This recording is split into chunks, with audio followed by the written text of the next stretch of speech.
Give it up for all the comics you've seen tonight. And give it up for Midwestern dads. I see a few of you in here. We're not all exactly the same, but we do some stuff pretty much exactly the same. Like, I can't get out of a recliner without cussing a lot. I get mad at my kids for not knowing stuff. It was my job to teach them in the first place. And I have no ass whatsoever. You might not know that. That's a Midwestern dad trait. If you have kids and then you bring them over the Rocky Mountains, your ass is going to fall off in Denver. I mean, you've seen a whole parade of assless white men all through tonight. You proof positive. My house is clean for the first time since COVID, you guys. I'm excited about that. That gets applause in Benson, but at a winery, everybody's looking at me like, yeah, you should have a clean house, buddy. I have 4 kids at home. My house looks like a FEMA disaster relief area most of the time. But I had a dinner party for some stand-up comedian friends last weekend, and my kids started cleaning the entire house from top to bottom. And when I asked them why they were doing that, they said it was because they were excited because today they get to meet real stand-up comedians. My kids are assholes, you guys. I got back though. I told them Kevin Hart's coming over next weekend. They're drywalling the upstairs bathroom tonight.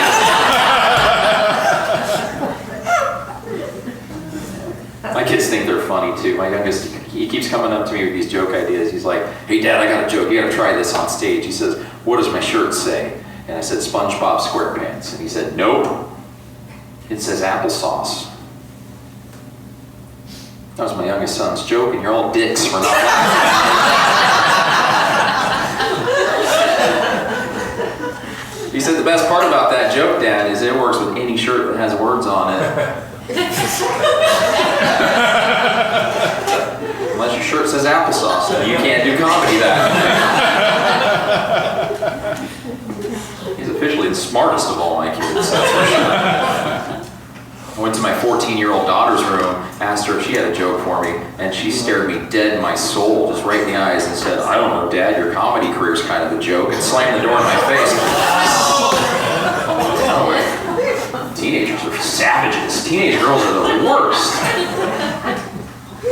I told her she was adopted, though. Which, frankly, she was relieved to hear.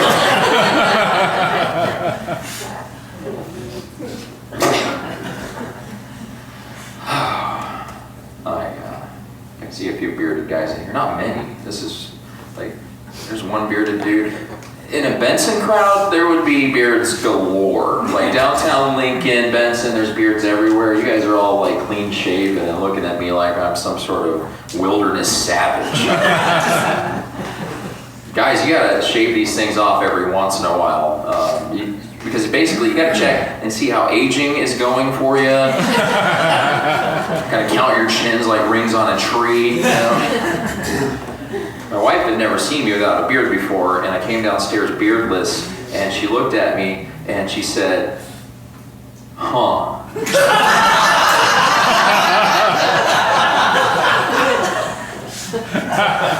She said, you kind of look like Rick Moranis now.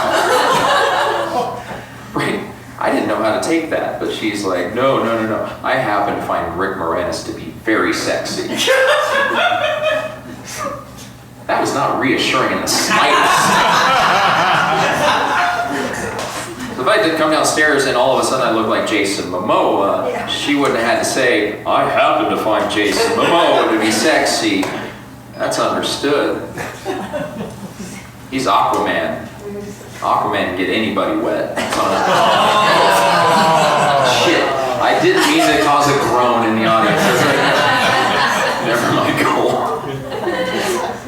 Instead, now she's married to the dad from Honey, I Shrunk the Kids, only with shitty credit and a bad back. So That joke makes a lot less sense since COVID, though, because I've gained so much weight that I look like I ate Rick Moranis over quarantine. Trying to get in better shape. It's too hot to jog, and I can't outrun my own farts. I'm on the treadmill at the gym. You can turn that thing up as fast as you want to. The dude next to you still knows it was you every time.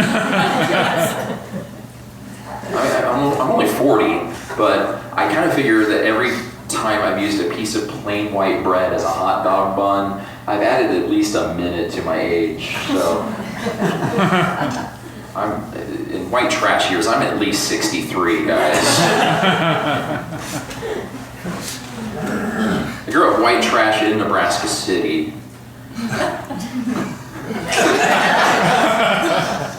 Which is a little bit like saying I grew up Mexican in Mexico. It's like, yeah, no shit, that's where they come from, dude.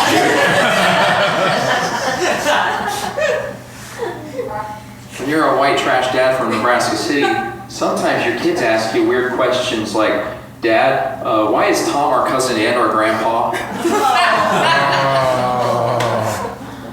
You can groan all you want, I don't give. This is a true thing that happened to me, and I laughed, right? But he wasn't as amused by it, and I had to explain, like, listen, buddy, sometime in the 50s out in the river bottoms of Purcellville, Iowa, God kept sending biblical floods every year to try and wipe out every piece of population that might be in that area.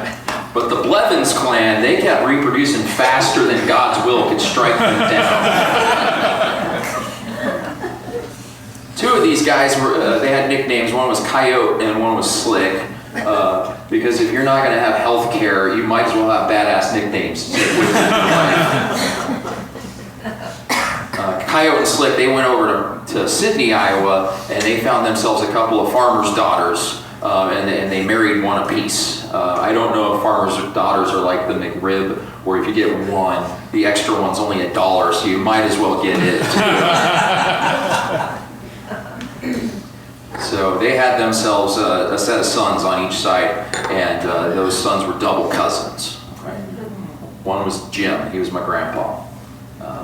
Jim's somewhere off in Lawrence, Kansas, and he's drinking Natural Light and yelling about how the Beastie Boys are ruining America.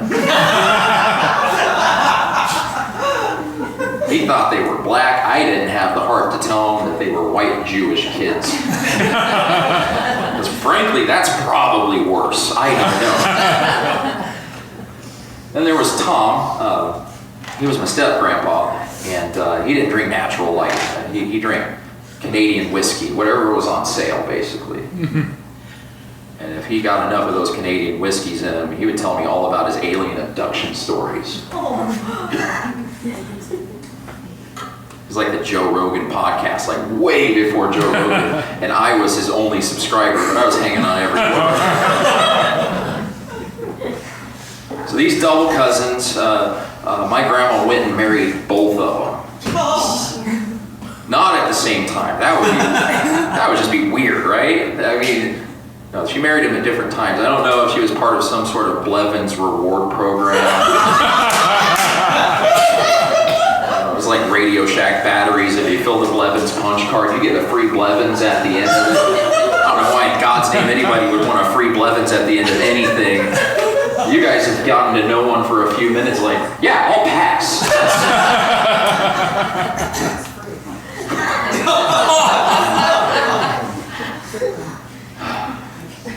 So by the time I explained all of this to my son and tucked him in for, into bed for the night, it was no longer like tucking in a little boy. It was like a grizzled Vietnam veteran. He had just come to the realization he's never going to hold political office.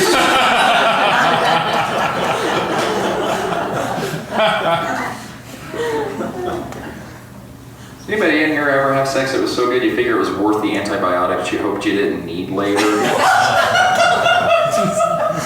See, I keep forgetting I'm in a fancy winery where everybody's prim and proper. You go to Benson right now, half of them are trying to roll the dice with their genitals right now. Listen, I'm kidding. I don't need antibiotics to have sex with my wife. Okay, that's outlandish. I do, however, have to take a baby aspirin because I'm 40 and I'm afraid I'm going to die of a heart attack in the middle of sex. It's different when you're 40. Planning for sex is not the same. I got to check and make sure I have enough paid time off from work, first of all. There's a chance I can throw out my back. I'm done with work for the rest of the week. I've got to figure out positions that I can do where I don't sweat right into my wife's mouth. Do you know how many sex positions put you in the position to sweat right in somebody's mouth? For sure, all the best ones.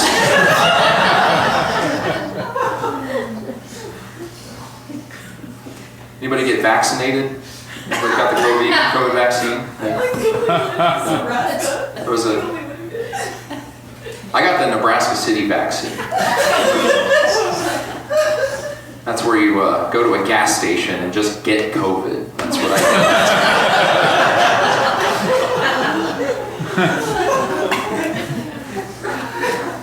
I've still got antibodies, so that's nice. I'm looking to sell some of them if anybody's interested. Listen, I don't know how to get them in you, but for $5, I will spit in your butthole out in the parking lot.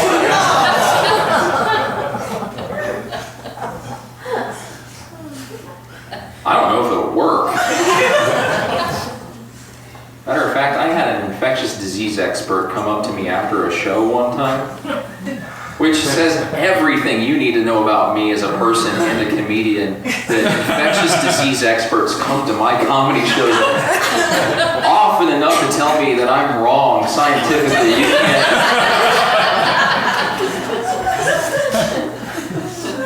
We're like, well, what you're telling me is Pfizer spitting in buttholes? Well, how do you know? I'm pretty sure it'll work. I don't know. I was a Cub Scout leader for about 5 years, you guys. I'm just now realizing I ordered my jokes in a super unfortunate manner.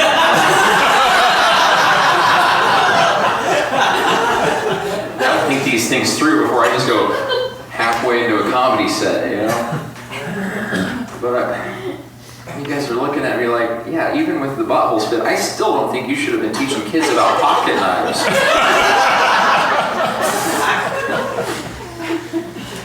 I get it. I overdrafted my bank account on Pizza Hut yesterday. I shouldn't be like molding young minds at all. That's a super bad decision. I mean, I thought I could bring important things to the table, like kids should know, I don't know, how far you can overdraft your bank account before your ATM card stops working. We below should know that. How far you can drive a 2008 Kia Spectra after the fuel light comes on. That's 40 miles, but that guy already knew that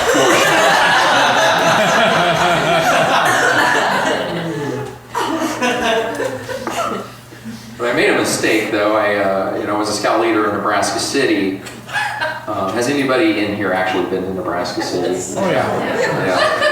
I'm sorry to each and every one of you. They only have racism and trees down there. I don't know what you were doing in town. Probably getting apples. I don't know. But when I told one of the scout dads in Nebraska City that I drove a 2008 Kia Spectra, they started a rumor in town that we have a gay scout leader in Nebraska City. I'm not, but everybody was really supportive. I was proud of my town for the first time in a long time because they had accepted their gay scout leader. Like, if I come out as straight, I will single-handedly set back social progress in that town by 10 years. A bunch of you have been there. We don't have that kind of wiggle room. Plus, I think one of the dads was kind of into me, and I wanted to see where that was going.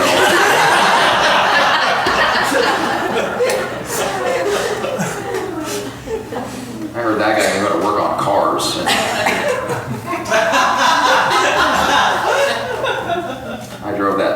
2008 Kia Spectra from earlier in the joke, if you remember. I wouldn't have minded a little broke hatchback mountain for the sake of social progress. That's all I'm saying.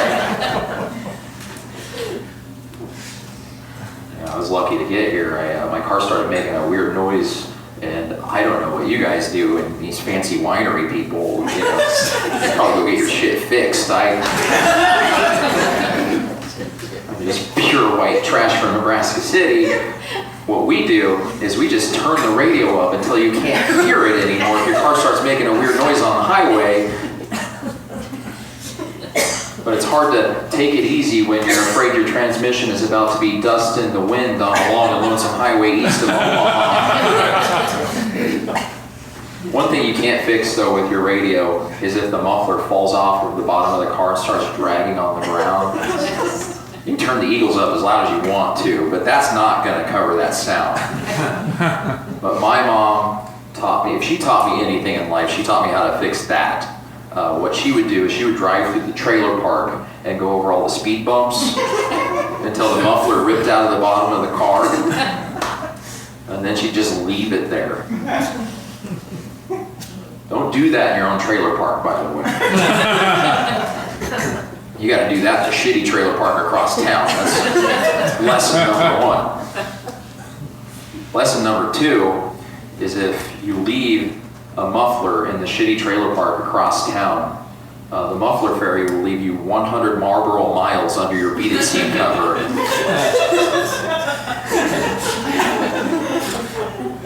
Everybody's getting new coats for Christmas that year. You guys have been a fantastic audience. Give it up for yourselves.